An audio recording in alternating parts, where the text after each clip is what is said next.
Hello, it's Jang here with a look at the Tower Bridge set from Lego. This came out in 2010 with 4,287 pieces. It took my wife and I 2 long building sessions to put this thing together. To be honest, it's not a very difficult model to put together, it just has a lot of parts.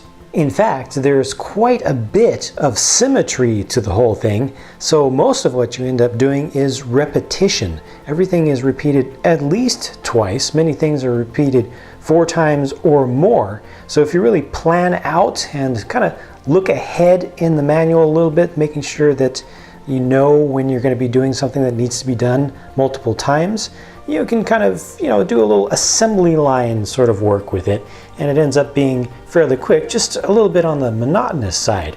Each of the major towers is built identically, for example. If you've never seen the real Tower Bridge, you can easily just do a Google image search to verify how much of this is accurate and to what degree. It's good.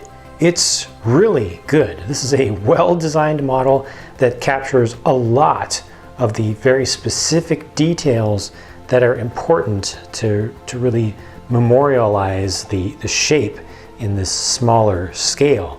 And along the way, the building process does have some interesting techniques involved, such as how they got these Technic pulleys or wheel pieces to be attached in there. They actually ultimately are attached to studs in the structure of the whole thing. These protrusions on the roof style elements up here are nice and taut. They're in close with very little gap around them.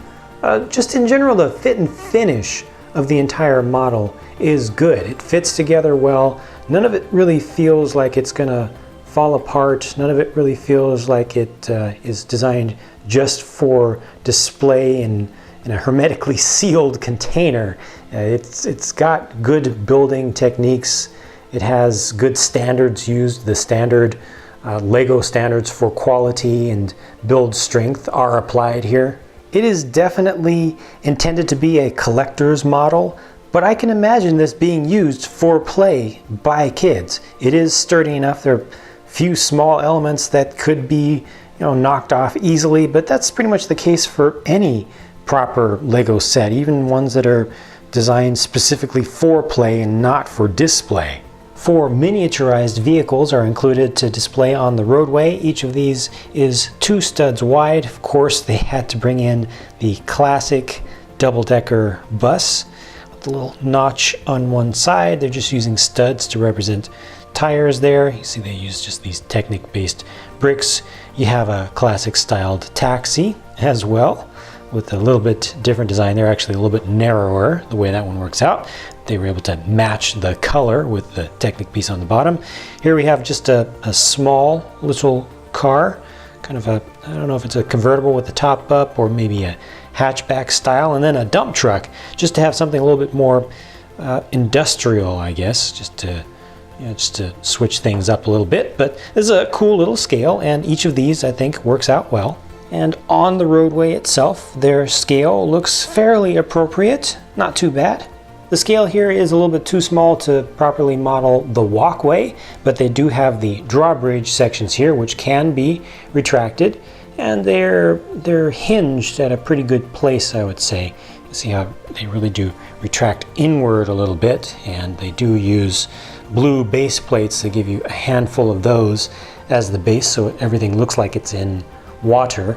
You do have to kind of line these up manually. There isn't anything that holds them securely lined up towards the ends. There are a couple of little protrusions from the blue base plates that hold the thing up in general, but it doesn't just line it up perfectly out here. The price per part ratio on this set is almost unheard of. It's something like 5.5 cents per piece in the United States.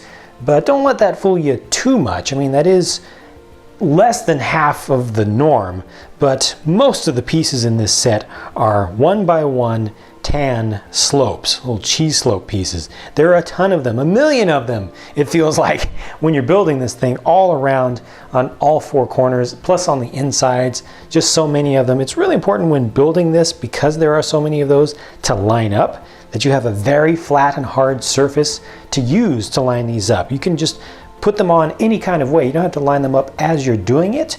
There are some techniques that some folks use. We've tried everything, but the easiest thing is just to throw them on there and then go down to your very hard surface and just kind of massage them in. Make sure that they kind of settle based on the edge. It's a much faster way of doing it.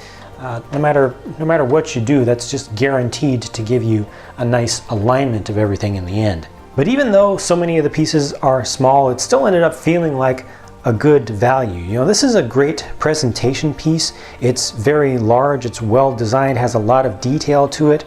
I don't feel like they really cut any corners or did anything to shave costs on this, at least not in the design. And it's a fairly timeless thing. You know, the real bridge is going to be around for quite a long time to come, and even if one day, you know, it has to be replaced, folks will still remember this as a monument. And as long as Lego remains popular in the world, I feel like this model of the Tower Bridge deserves to retain respect. Please share with myself and other viewers what you think of this set down in the comment section. It's always great to get more different feedback from folks who come from different perspectives. I hope you enjoyed this look at this set, and I hope that you'll stick around to check out more of my videos because more are on the way. I'll be talking to you again soon.